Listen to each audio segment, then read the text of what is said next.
일본이 드디어 억지의 절정을 달리기 시작했습니다. 이제는 한국에 뼈아픈 고통을 줘야 한다며 전쟁을 선포했는데요. 일본의 지나친 도발에 결국 미국이 움직이기 시작했습니다. 이에 일본도 크게 당황했는데요. 어떤 일인지 살펴보겠습니다. 일본 집권 자민당 내에서 중국과 한국 등 주변국에 대한 공세적 외교를 주장하는 강경파가 목소리를 키우고 있습니다. 과거에는 우익 성향 의원들의 자민당 내 소수파에 불과했지만 아베 신조 전 총리의 8년 넘는 집권 기간으로 일본 사회 내 반중 분위기가 강해지자 여론을 등에 업고 새를 불리는 분위기입니다. 보수 중에서도 가장 오른쪽 노선으로 알려진 다카이치 사나의 자민당 정무조사회장은 이들 강경파 모임에 동참하며 힘을 실어주고 있습니다. 최근에는 기시다 후미오 총리에게 주변국에 대한 태도를 분명히 하라며 압박하는 모양새입니다. 9일 요미우리 신문에 따르면 전날 자민당 내 보수 단결의 모임이 회합을 갖고 중국에 대해 인권침해 중지를 요구하는 국회 결의를 이번 임시국회에서 채택하자고 주장했습니다. 다카이치 정조회장도 동석해 일본도 베이징 동계 올림픽에 대해 외교적 보이콧을 해야 한다고 거들었습니다. 바로 전날인 7일에는 자민당 내 우익 성향 의원 모임인 일본의 존엄과 국익을 지키는 모임이 기시다 총리와 직접 면담하고 베이징 올림픽에 대한 외교 보이콧과 대중 인권침해 중지 결의안 채택을 건의했습니다. 한국뿐 아니라 주변국 모두에게 횡포를 놓고 있다는 겁니다. 자민당 외교부회 등이 김창룡 경찰청장의 독도 방문에 항의하며 만든 대응 조직 대한국 정책검토팀도 8일 첫 회의를 했는데 이 자리에서는 한국에 고통을 주는 대응책을 검토해야 한다는 말이 나온 것으로 전해졌습니다. 사토 마사이사 자민당 외교부 회장은 정부의 한국에 대한 항의를 요구할 뿐 아니라 당으로서 한국 정책에 대한 전면적 검토가 필요하다고 주장했습니다. NHK에 따르면 회의에서는 향후 금융, 투자, 무역 등 폭넓은 분야에서 제재 방안을 검토해 내년 여름까지 정리한다고 결정했습니다.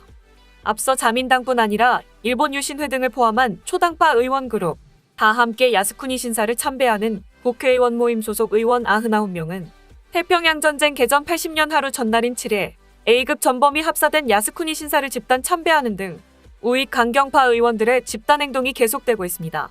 자국 내 고조된 반중 반한 감정뿐 아니라 국제사회에서도 베이징 올림픽을 앞두고 미국의 외교적 보이콧과 민주주의 회의 등 대중 압박이 강해지자 이들이 더 자신감을 갖고 목소리를 키우는 분위기입니다. 결국 온건한 외교 정치를 하지 않겠다는 걸로 해석되는데요. 외무장관을 4년 넘게 지낸 기시다 총리는 주변국에 대한 무조건적 강경책을 당장 수용하기보다는 국익을 고려해 결정하겠다고 밝히고 있지만 내년 7월 참의원 선거를 앞두고 여론을 외면할 수도 없어 곤란한 입장입니다. 요미우리는 다양한 외교 루트를 가져갈 필요가 있다고 말하는 후쿠다 다스오 총무회장처럼 기시다 정부의 외교 자세를 이해하는 의원도 있다면서도 보수파의 기세가 한층 더 강해지면 강경론과 신중파의 대립이 부각될 수 있어 총리는 어려운 기자비를 요구받을 것이라고 전망했습니다.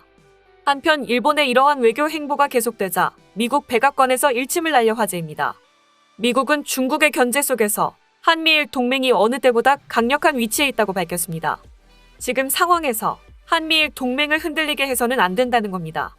8일 제이크 설리번 백악관 국가안보보좌관은 국방전문 매체 디펜스원이 주최한 화상 포럼에서 1년 전 많은 동맹국과 파트너들이 중국에 대해 우려했지만 지금은 중국의 다양한 도전 속에도 동맹국과의 공조가 증가하고 있다고 말했습니다. 보좌관은 예시로 미국, 인도, 일본, 호주, 4개국의 인도-태평양 지역 동맹 협의체인 쿼드와 미국, 영국, 호주의 대중국 안보 협의체 오커스를 예시로 들면서 바이든 대통령은 오랜 세월 가장 강력한 동맹으로 지내온 한국과 일본 정상들을 백악관으로 초청했다고 설명했습니다. 다만 설리번 보좌관은 이런 협력 강화가 중국과 협력하지 않겠다는 의미는 아니라면서 기후변화 위기, 이란 핵 협상 등 영내 안보 현안 분야에서 중국과 협력할 것이라고 강조했습니다. 그는 우리는 효과적으로 경쟁하며 책임감을 갖고 이 관계를 관리할 수 있는 방안을 찾을 수 있을 것으로 믿는다고 덧붙였습니다.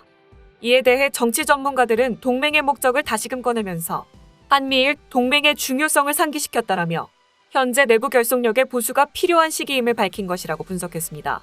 또 다른 전문가는 한미일 동맹의 작은 균열을 통해 경쟁국이 더욱 쉽게 무너뜨릴 수 있을 것이라며 동맹을 고려하지 않은 일본의 일방적 독주, 이러한 불완전한 동맹에 대해 미국이 고민하게 만드는 상황이 머지않았다라고 말했습니다. 또한 직접 언급을 하는 경고는 이러한 내분을 매스컴을 통해 광고하는 꼴이라며 동맹의 의의와 목적을 다시 환기시켜 일본을 향해 간접적 전달을 시도했다라고 평가했습니다. 다음은 해당 소식을 접한 일본 네티즌들의 반응입니다. 이것도 인터넷 시대의 큰 성과네요.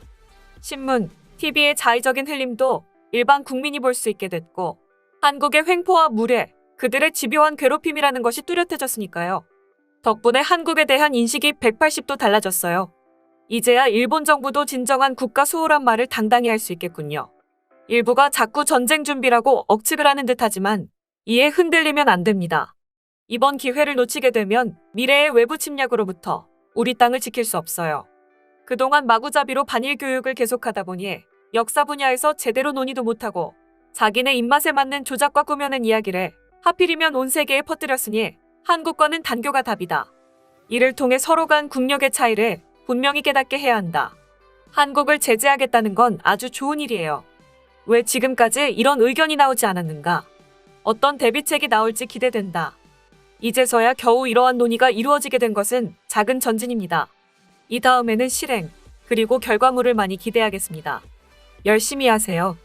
그 활동이 계속되는 한 국민으로부터는 폭넓은 지지를 받을 수 있습니다.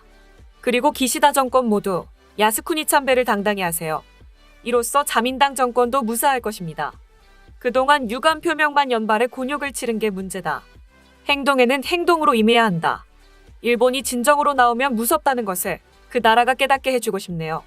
일본이 한국에 고통을 주는 것은 간단하고 여러 가지 방법이 있다. 반면 한국은 일본에 결정적인 고통을 줄 방법이 없지. 약한 개가 겁에 질리면 잘 짖는다던데.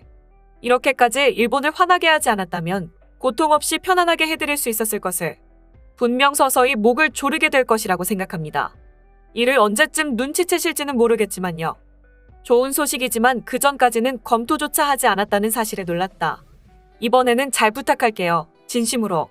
죽도는 일본 땅, 이승만이 독단으로 취한 섬으로 당시 일본은 유감 표명만으로는 아무 소용이 없다는 이유로 내쫓는 조치를 당했다. 시급히 손을 써야 한다. 그때만 임팩트 있는 것만으로는 안 된다고 생각해요. 기반부터 천천히 부숴버립시다. 뭐 어쩔 수 없지. 국제법상에 일본 영토를 불법 점거하고 있는 거잖아. 불만이 있다면 국제법에 따라 이의를 제기하면 된다. 제재하는 것은 당연한 것입니다. 솔직히 일본의 방식은 미지근하다. 너무 익숙하다. 좀 더 강한 일본이었으면 좋겠다. 지금까지 한국과 일본의 외교 분쟁 소식을 접한 일본 네티즌들의 반응이었습니다. 내용 유익하셨다면 구독과 좋아요, 알림 설정 꼭 부탁드립니다. 여러분의 작은 행동 하나가 대한민국의 국격을 높입니다. 이 세상 모든 소식을 담은 오린박스는 내일도 최선을 다하겠습니다. 감사합니다.